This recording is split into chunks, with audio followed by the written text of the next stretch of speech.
Assalamualaikum warahmatullahi wabarakatuh. Salam bahagia Bapak Ibu guru semuanya. Pada video kali ini saya ingin sharing tentang pemahaman mengapa kurikulum perlu berubah. Mungkin bagi sebagian kita, yaitu pendidik, seringkali dibuat bingung dan juga bertanya-tanya saat pemerintah mengeluarkan kebijakan baru terkait kurikulum. Tak ayal kebijakan baru ini akan menimbulkan sejuta tanya di benak kita selaku pendidik atau mungkin orang tua yang memiliki anak usia sekolah. Mungkinkah kurikulum ini justru akan merubah tatanan pendidikan yang sudah ada atau malah akan memberikan perubahan yang lebih baik ke depannya? Perlu kita ketahui bersama bahwa kurikulum merupakan pedoman kegiatan pembelajaran untuk mencapai tujuan pendidikan tertentu.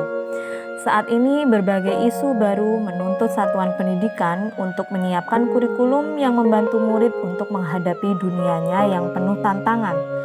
Isu kekinian yang ada yaitu perubahan iklim global, teknologi digital, industri multinasional, dan transformasi budaya menuntut kita untuk mengupdate segala treatment dalam mendidik para siswa. Kurikulum yang baik adalah kurikulum yang sesuai zamannya. Kurikulum bersifat dinamis dan terus dikembangkan atau diadaptasi sesuai konteks dan karakteristik murid demi membangun kompetensi sesuai kebutuhan mereka kini dan masa depan. Pada masa dulu, mungkin siswa belajar melalui satu sumber belajar saja dan cenderung konvensional. Namun kini, murid kita tidak hanya memiliki buku perpustakaan sebagai bahan referensi, berbagai materi bacaan dapat mereka jangkau melalui internet, termasuk referensi dari perpustakaan-perpustakaan terbaik di dunia.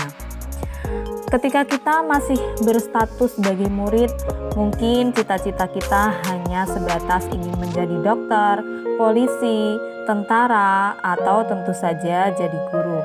Namun kini pilihan cita-cita murid kita lebih beragam dan mungkin sesuatu yang tidak kita bayangkan sebelumnya. Mereka kini ingin menjadi ilustrator animasi karakter kartun, menemukan software komputer, pengembang aplikasi games, atau bahkan gamer dan YouTuber. Perubahan-perubahan tersebut hanyalah sebagian contoh yang tentu membuat kita sadar bahwa dunia ini ternyata memang terus berubah. Jika kita mengingat kata-kata Ki Hajar Dewantara, maksud pendidikan adalah menuntun segala kekuatan kodrat yang ada pada anak-anak, agar mereka dapat mencapai keselamatan dan kebahagiaan yang setinggi-tingginya baik sebagai manusia maupun anggota masyarakat. Maka demi menuntun kodrat murid-murid kita, pembelajaran termasuk kurikulum yang kita selenggarakan juga harus terus menyesuaikan dengan kebutuhan mereka. Sebagai guru, kita harus belajar terus untuk mengikuti dan memahami tren kehidupan murid kita yang tergolong generasi Z dan Alpha. Berbagai penelitian menyampaikan bahwa mereka sulit dipisahkan dengan media sosial. Keadaan ini bisa dimanfaatkan oleh guru untuk tujuan pembelajaran, misalnya saja dengan meminta murid membuat dan mengumpulkan tugas melalui aplikasi digital. Ada pepatah, "It takes a village to raise a child." Artinya butuh satu desa untuk membesarkan seorang anak. Pepatah ini menyiratkan perlunya peran orang tua, masyarakat, dan sekolah dalam mewujudkan kurikulum yang berpihak kepada murid. Merekalah yang disebut sebagai 3 pilar pendidikan. Oleh sebab itu, ketika merancang kurikulum, kita harus menempatkan kebutuhan, pendapat, pengalaman, hasil belajar, serta kepentingan murid sebagai rujukan utama. Sejatinya, kurikulum dirancang untuk murid agar dapat mewujudkan seluruh kompetensi yang diharapkan dari kurikulum.